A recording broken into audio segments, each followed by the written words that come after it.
আপনি দেখছেন news now, আমরা জানি কোনটা খবর।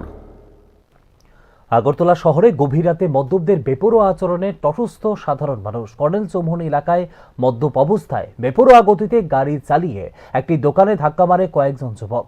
ঘটনা এলাকায় আতঙ্ক সৃষ্টি হয় এবং ক্ষতিগ্রস্ত হয় একটি দোকান। আচমকা একটি গাড়ি নিয়ন্ত্রণ হারিয়ে দোকানের দিকে সজোরে ধাক্কা মারে। বিকট শব্দে আশপাশের লোকজন ছুটে আসেন। ওই সময় দোকানের ভেতরে কেউ না থাকায় বড় ধরনের প্রাণহানির ঘটনা ঘটেনি বলে জানিয়েছে এলাকাবাসীরা। খবর পেয়ে দ্রুত ঘটনাস্থলে পৌঁছায় পুলিশ। স্থানীয় বাসিন্দাদের সহায়তায় গাড়িতে থাকা অভিযুক্তদের আটক করা হয় এবং পুলিশের হাতে তুলে দেওয়া হয়।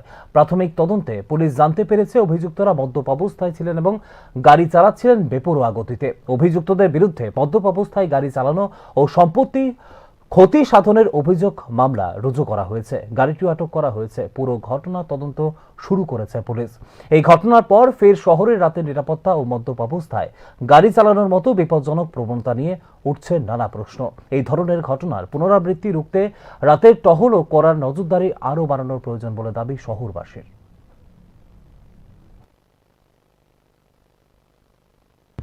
আমরা তো আইতে পান দোকানে অ্যাক্সিডেন্ট হয়েছিল পান দোকানে ফোন করছিল করে সে কইছে তাতে আইতো আইয়ে তো দেখি দোকান সব ভাঙ্গে চুরে রইছে গাড়ি পুরো দোকানই দিছে কইতে গেলে অর্ধেক পুরো দোকান লুয়ে ভাঙ্গাই অবস্থা। আমার দুনিয়া শেষ ভাঙ্গা লাইছে, কিচ্ছু নাই এটা। কোন জায়গা আপনার দোকান? হ্যাঁ, কোন জায়গা আপনার দোকান? এটা কল্যাণ চৌমুহনী।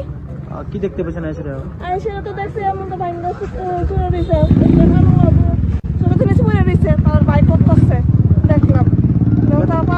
ব্যথা পাইছে, ভালোই ব্যথা পাইছে বলতে গেলে। গাড়িকে চালাতে আসলো বা গাড়ি যে চালাতে তাকে আসলো বা তাকে? হ্যাঁ আসলো। তাকে মদমত্ত অবস্থা আসলো? হ্যাঁ, নেশাগ্রস্ত আসলো, নেশা পুরো ড্রিঙ্ক করে আসলো, তাই তো করা হয়েছে। তারপর কি পুলিশ বা কাউ এসেছিল? তারপরে পুলিশ বা কেউ এসেছিল বা কি কথা হয়েছে তাদের সাথে? তারপর পুলিশ কইছে তাই কইছে পুরা খরচা দিব, দোকান পুরা খরচা যা লাগে তার সব কিছু খরচা টরচা তাই দিব, এই কথা কইছিল। পরে হসপিটালে গিয়ে আমিও ঘটনা কিছু আমি দোকানের বাইরে মাল গুছাইতেছি, তারা আইছে, তারা মাল গুছাইতেছে, আমি গাড়িও দেখছি না, খাস করে দেখে আমিও আমার সিলি দিছি মাথা, তারা বাড়ি জন্য আমি এমন করছি, যদি এমন হতাম আমার মাথা চাক্কা নিচে ঢুকে আমার হাত ধরছে। তুই দোকানে দাঁড়াই, আমি আর